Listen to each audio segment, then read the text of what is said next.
ग्रामांचल police मिथ्या मोकदमा आरोप विरोध में एसपी को भेटिले पंचायतवासी। भद्रक बंद थाना गोविंदपुर ग्राम पंचायतवासी आज एसपी को भेटी सहायता लोड़ी। प्राक्तन सरपंच श्रीमती तिलोत्तमा बारी स्वामी श्री संतोष कुमार बारी विरुद्ध में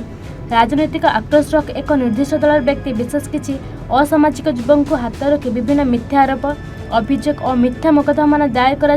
पुलिस द्वारा विभिन्न समय हईराण हरकत करुवा विरोध में एसपी को प्राक्तन सरपंच तिलोत्तमा बारी भेटी पंचायतवासी। आज एसपी ऑफिस को आम आसु अभियोग नहीं जे मो पंचायत गोटे गंडगोल होता गंडगोल जदि होता से मो स्वामी संतोष कुमार बारिक से सामिल नथिले गंडगोल उपस्थित रे किंतु मो स्वामी की मो विपक्ष पार्टी जो माने गंडगोल करथिले से माने मो स्वामी नारे होची देइचंती एफआईआर देइचंती किंतु सेटा हमर इनक्वारी हे पाइला नहीं इनक्वारी हे नहीं कि आम जानिनु किंतु मो घरे पुलिस पसी मो घर सहित माने बहुत तर्जमा करिसेंती से अभियोग नहीं कि मुझे आज एसपी सार पाखक आसी मोर तर्जमाटा को सी तारीख करेंगे मुझे प्रेस मीडिया माध्यम भी समस्त मानू जनाऊँगी मोर आमर जो हार्दिक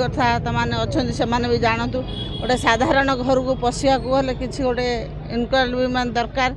से मैंने मत देखले मत बहुत धिकार भी कहले आमर से अभियोग नहीं कि मुझे आज आसी एसपी ऑफिस पाखक आसी मोर दाबी पूरण होगापाई मोर केन्दुआपदा फांडी ऑफिसर जाइथिले रोलारू भी जाइथिले मुझे पचारू से मते धिकार वचन कर गोटे स्त्री लोक हो मो घरे छुआ पिला अच्छा से माने मते बहुत कथा भी पुलिस नारे मु अभियोग करी नाही एवं मोर पंचायतवासी मानू नहीं मु काली गोटे बसिकी बैठक कर आलोचना करछि से माने कहले आमे डायरेक्ट जाई भेटिबा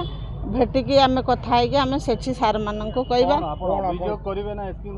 आज्ञा मु अभियोग करबा पई एसपी ऑफिस के आसी मो स्वामी दोषी नाहंती दोषी बोली साब्यस्त करचंदी आ इनक्वारी न करिकी मो घरे पशिचंदी एवं केन्द्रापदा फांडी सार मैंने जाकि आमको धिकार कर घरे मु चाहूँगी न्याय दरकार माने ए भाया व्यवहार तांको चाहिए कथा नहीं माने पुलिस ऑफिसर मान मो ना निरंजन मल्लिक बंद ब्लॉक 16 नंबर जोन कांग्रेस दलर पूर्वतन सभापति आज आम एसपी महोदय पाखक आसीचु गोविंदपुर ग्राम पंचायत रे किसी समस्या छोट मोट घटना विरोधी दलर नेता जी अच्छा पूर्वतन सरपंच श्रीमती तिलोत्तमा बारिक स्वामी को मिथ्या मोकदमा बारंबार पकई ना मोकदमा रुजु करी घरे पुलिस अतर्कित भाव चढ़ऊ कर बिना इनक्वारी एफआईआर लॉन्च करी विभिन्न प्रकार हईराण हरकत करपक्ष को भितर जो मानसिकता अच्छी असहिष्णुता मनोभाव अच्छी से असहिष्णुता मनोभाव को प्रकाश करने से विभिन्न प्रकार मिथ्या मोकदमा आश्रय नौ संतोष बारिक गौरव नंडा जहाँ को आम कहूँ नंडा आमर से जगार तिलोत्तमा बारिक स्वामी से कौन क्षेत्र में संपृक्त न था पुलिस बिना इनक्वारी मिछ मोकदमा फसाऊँच तेणु आम आज आसचु एसपी महोदय को अवगत करूँ एवं निरपेक्ष तदंत आम दाबी करूँ। भद्रक जिला सुप्रकांत राउतरंकर रिपोर्ट एवन ओडिशा।